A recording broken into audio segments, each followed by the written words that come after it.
everybody, welcome back to House to Home episode 2. Last week we started this series all pretty much revamping the house, doing one DIY project at a time, making the house feel like. So we're tackling the kitchen cabinets.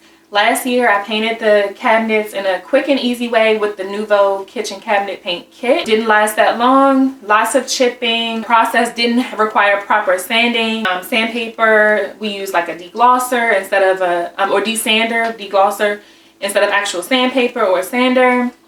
I didn't take off the doors. Lots of things that I did wrong. The pulls on the kitchen cabinet were crooked. So this time we're doing everything right. And in episode 2 today, we are finishing the project off. We are finishing sanding. We're gonna take off the rest of the cabinets. I wasn't sure if I was gonna take the doors off this time, but I am. We have to do this professional and right. So in this week's episode, we are removing the rest of the doors. We are properly sanding everything. I have the actual sander, but then I also have these 36 grit sanding blocks to try to get as much of the paint off as possible. Priming, we'll be doing the paint. I'm doing white again, but this time I'm paying attention to the finish. I want to do a semi-gloss. The NUVO cabinet paint was like, I don't even know. Back then I didn't even really pay attention to the different finishes of paint. So this time we're doing a semi-gloss to give it more of a polished look. So we're gonna do, in the paint I got, I'll show you guys, but it requires only one coat because I got like a more quality paint. Finish the paint job and we're gonna put the handles back on properly. Hopefully the kitchen cabinets turn out really professional looking. So let's get into this episode, Kitchen Cabinet Makeover Part 2.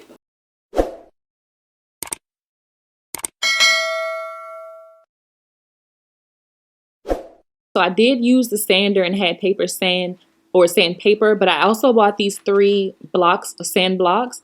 2 36 grit, one with a regular edge, one with the edge detailing, and then an 80 grit with the edge detailing. I just wanted a variety that I could use for, you know, all parts to really make sure that I was able to thoroughly sand the cabinets. So this is me, you know, last week we did some work on filling the holes and started some sanding.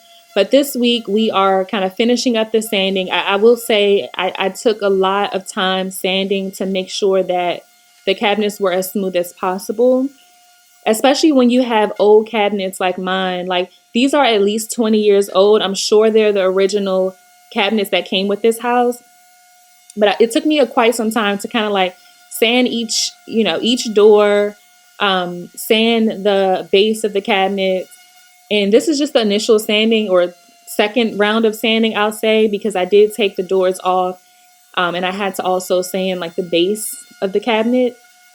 So it took a lot of time, but and that's another reason. If you follow my community tab on my channel, I posted that this episode took an extra week because I was definitely in over my head. I didn't anticipate it taking this long, but you know, with all of the like time you need to allow in between primer and coats of paint and cleaning and letting the holes, the wood filler dry, things like that. Like it definitely took way longer than I expected in my wildest dreams, but I wanted this to be right. The first time I painted these cabinets, it was somewhat of a rush job, but I used, you know, the NUVO kitchen cabinet paint kit, which I thought was intended to kind of be, or it was intended to be, you know, a simpler process. So here I'm taking my time. Anytime I felt like once I sanded, I needed more wood filler, I filled the wood like I just did a couple seconds ago. And then I will have to let that dry an additional day before I was able to sand or, you know, prime or paint that.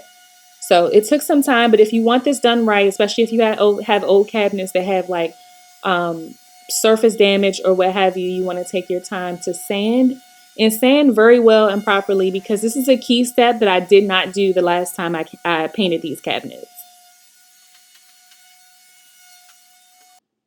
These are the color options that I found at the store. I brought them home and then I ended up choosing silent white. Didn't realize how many options white could be. But this is the brand. It's Bare Marquee Paint. It's supposed to be one coat. It's semi-gloss. This was what they recommended for kitchen cabinet paints and the most durable paint. It was a little expensive, but I think it's worth it. I got 2 cans and I only used a half of one. So this is me labeling the cabinet doors with the base before I took them off the hinges. So when I took them off, I scraped off with the scraper any excess paint. It was a lot of texture because I didn't paint properly the last time. So it's a lot of like dried up clumps and things like that I really needed to remove. So I used a scraper and pretty much scraped any excess like that. You see that texture there, raised paint? Horrible, super horrible. So that's another reason why I redid this, because I wanted things to be smooth and done right.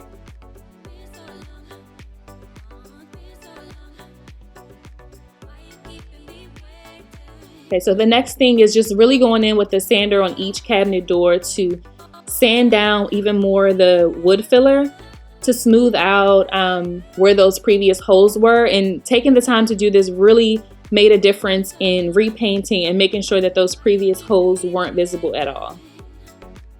So it took some time, but definitely worth the time that you have to put in.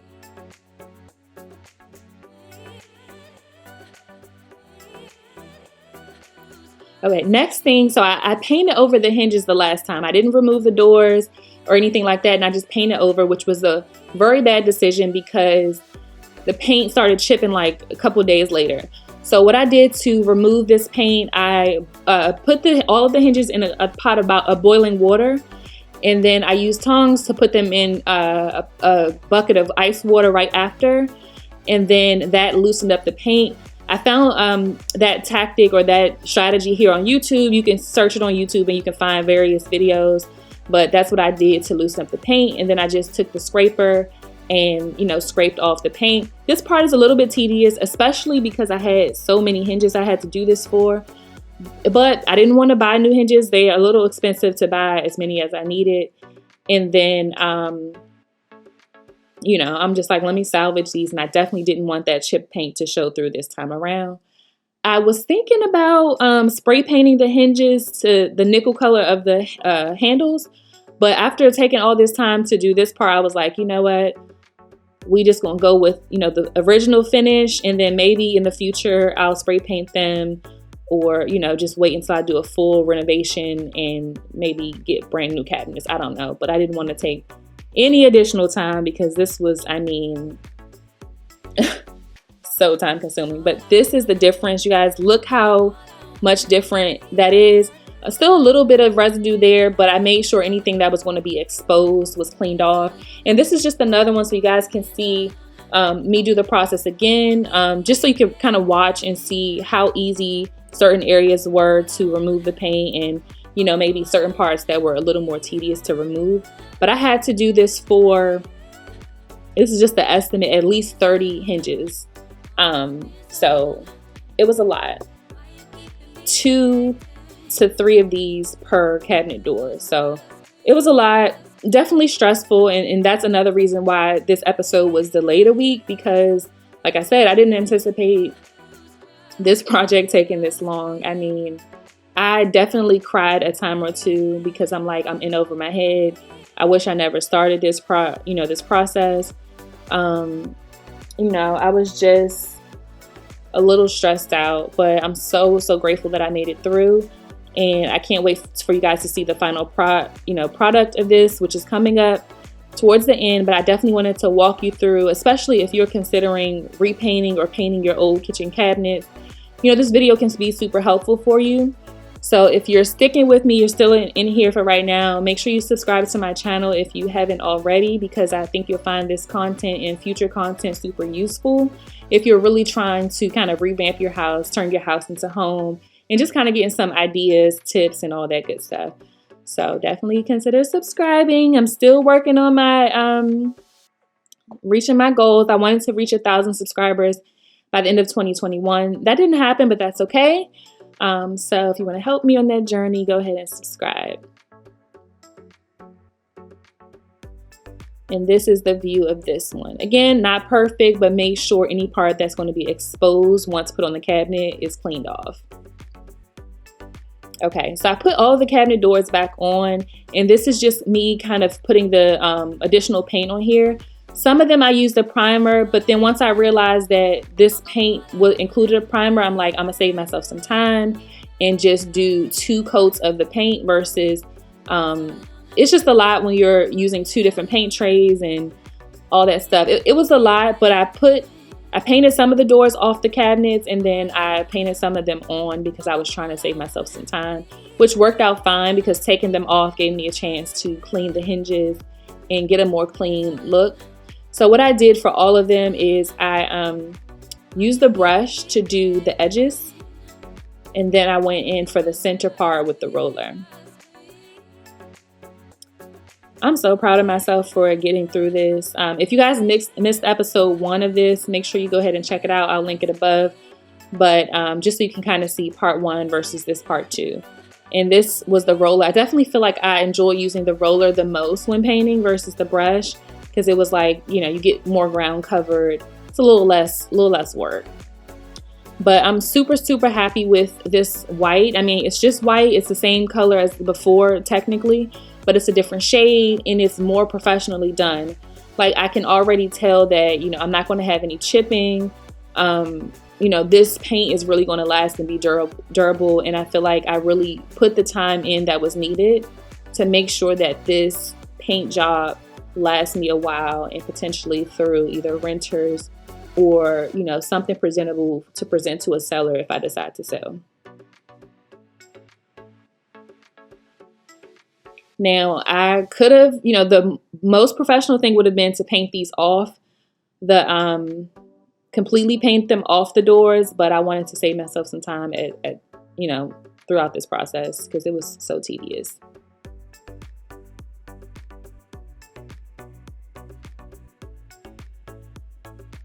Y'all make sure you stay tuned for the final look. I mean, you can skip through. I'll put, you know, chapters in here, but the process is so important so you guys can kind of see and be walked through everything that I did to get and achieve the final look.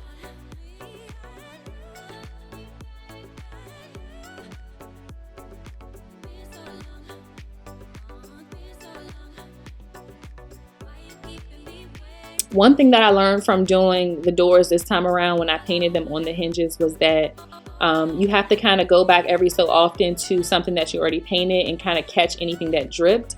Sometimes I feel like I might have used a little too much paint at once versus thin layer, thin layer, thin layer, but I really wanted to kind of get that coverage. So every now and again, I would look back and see that something kind of dripped, and you kind of have to smooth it out so it doesn't dry like bumpy or lumpy, if that makes sense. If you guys have any questions about something that I'm doing in the video, maybe something that I didn't explain as thoroughly, definitely drop a comment in the comments below and I'll give you guys a response. Right there, I kind of got a little paint on the hinge and I definitely could have taped it off, but I just felt like the tape wasn't going to allow me to, it was just been a little bit tedious trying to tape the hinges off, to be honest with y'all. So that was a little bit of a lazy moment. But with all the work that I did to put into these, this cabinet paint makeover or kitchen cabinet makeover, you know, I was just like, you know, when I get around the hinge area, I'll just have to take my time. I did have a smaller brush that I could have used, but the hairs on there, it was a little more cheap. So the hairs on there were kind of dry, wasn't really soft. And I just felt like it would have been more streaky if I used that brush. So I just, you know, did the best that I could with this brush and just tried to be as careful as possible when I got close to the hinge area. Y'all, I really love this bright white, and it's a semi-gloss versus the NUVO paint had like this matte or maybe eggshell finish.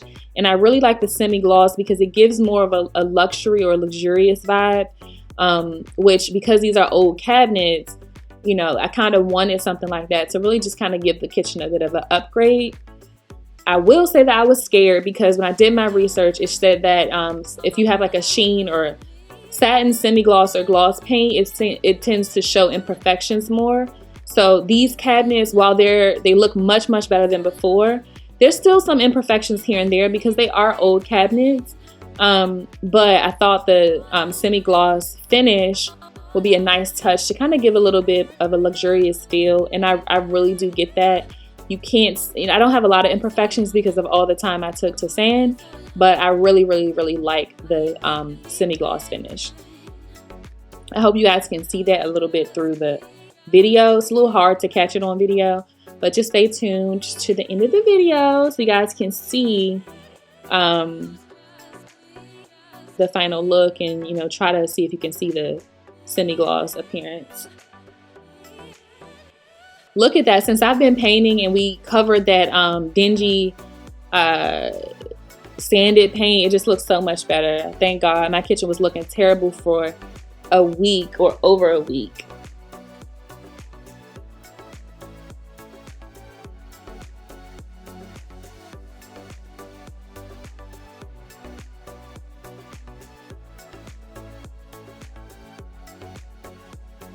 Okay, so now last step is to put the handles on.